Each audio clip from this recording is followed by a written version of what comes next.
الکاتراز جزیرہ ایک جزیرہ ہے جو سان فرانسسکو بے کے وسط میں ایک تنہا جزیرے پر واقع ہے۔ الکاتراز جسے چٹان بھی کہا جاتا ہے، خانہ جنگی کے بعد سے اسیر تھے، لیکن یہ 1934 میں تھا جو جرائم کے خلاف ایک بڑی جنگ کا اونچا تھا کہ الکاتراز کو دوبارہ دنیا کی سب سے محفوظ جیل میں تبدیل کر دیا گیا۔ مائنڈ میکس ٹی وی میں دوبارہ خوش آمدید۔ اس کے حتمی قیدیوں میں خطرناک عوامی دشمن اور کبھی کبھار عجیب و غریب کردار جیسے بدنام زمانہ الکاتراز کا برڈ مین شامل تھا۔ 1930 کی دہائی میں الکاتراز پہلے سے ہی ایک ممنوع جگہ تھی جو بحر الکاہل کے ٹھنڈے، کھردرے پانیوں سے گھرا ہوا تھا۔ نئے ڈیزائن میں سخت لوہے کی سلاخیں، اسٹریٹجک طور پر پوزیشن میں رکھے گئے گارڈ ٹاورز کی ایک سیریز اور سخت قوانین، بشمول قیدیوں کی ایک دن میں درجن بھر چیکنگ شامل ہے۔ فرار تقریباً ناممکن لگ رہا تھا۔ مشکلات کے باوجود 1934 سے 1963 میں جیل بند ہونے تک 36 مردوں نے 14 الگ الگ فرار ہونے کی کوشش کی۔ تقریباً سبھی پکڑے گئے تھے یا کوشش میں بچ نہیں پائے تھے۔ تاہم 3 خاص قیدیوں کی قسمت آج تک ایک معمہ بنی ہوئی ہے۔ یہاں ان کی کہانی ہے۔ فرار ہونے والے فرینک مورس جنوری 1960 میں بینک ڈکیتی، چوری اور دیگر جرائم میں سزا پانے اور مختلف جیلوں سے فرار ہونے کی بار بار کوششوں کے بعد الکاتراز پہنچا۔ اس سال کے آخر میں جان انگلن کے نام سے ایک مجرم کو الکاتراز بھیجا گیا۔ اس کے بعد 1961 کے اوائل میں اس کا بھائی کلیرنس آیا۔ تینوں ایک دوسرے کو جیل میں پچھلے دنوں سے جانتے تھے۔ ملحقہ خلیوں کو تفویض کیا گیا، انہوں نے فرار ہونے کا منصوبہ بنانا شروع کیا۔ مورس، جو اپنی ذہانت کے لیے مشہور تھا، نے منصوبہ بندی کی قیادت کی۔ ان کی مدد ایک اور قیدی ایلن ویسٹ نے کی۔ لاپتہ 12 جون 1962 کو صبح سویرے بستر کی معمول کی جانچ کچھ بھی نکلی۔ 3 مجرم اپنے سیل میں نہیں تھے، جان انگلن، اس کا بھائی کلیرنس اور فرینک مورس۔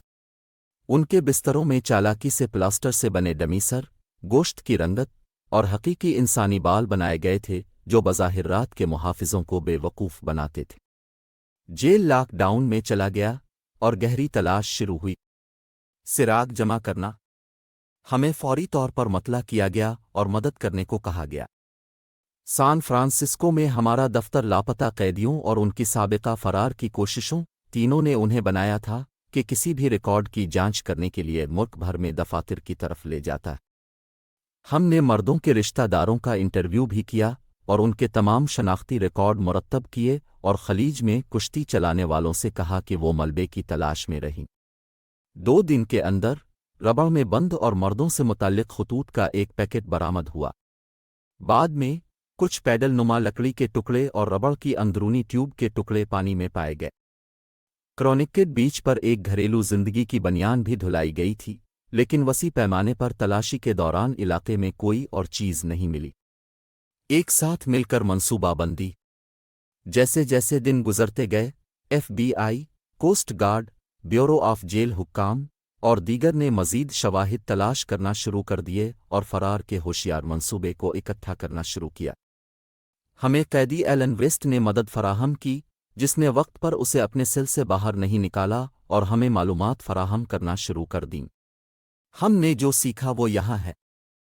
اس گروپ نے پچھلے دسمبر میں منصوبے بنانا شروع کیے تھے جب ان میں سے ایک کو آرے کے پرانے بلیڈ ملے۔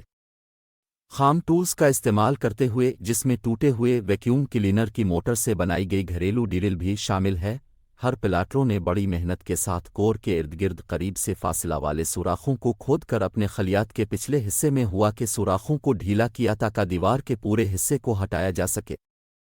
ایک بار گزرنے کے بعد انہوں نے سوراخوں کو جو کچھ وہ کر سکتے تھے چھپا لیا، ایک سوٹ کیس، گتے کا ایک ٹکڑا وغیرہ۔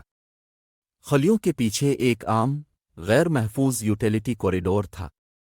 وہ اس راہداری سے نیچے اترے اور عمارت کے اندر اپنے سیل بلاک کی چھت پر چڑھ گئے، جہاں انہوں نے ایک خفیہ ورکشاپ قائم کی۔ وہاں آخری گنتی سے پہلے شام کے وقت گارڈز کی نگرانی کرتے ہوئے دیکھیں وہ خام پیریسکوپ جسے انہوں نے تلاش کے لیے بنایا تھا، انہوں نے مختلف قسم کے چوری شدہ اور عطیہ کردہ مواد کو تعمیر کرنے اور چھپانے کے لیے استعمال کیا جس کی انہیں فرار ہونے کی ضرورت تھی۔ 50 سے زائد رین کوٹ جو انہوں نے چرائے یا اکٹھے کیے انہیں عارضی زندگی بچانے والے اور 6x14 فٹ ربڑ کے بیڑے میں تبدیل کر دیا گیا۔ 7 کو احتیاط سے جوڑا گیا اور جیل میں گرم بھاپ کے پائپوں کے ذریعے ویلکنائز کر دیا گیا۔ یہ خیال ان میگزینوں سے آیا جو کہ جیل میں پائے گئے تھے۔ قیدیوں کے سیل، انہوں نے لکڑی کے پیڈل بھی بنائے اور ایک موسیقی کے آلے کو ایک آلے میں تبدیل کر دیا تاکہ بیڑے کو پھلایا جا سکے۔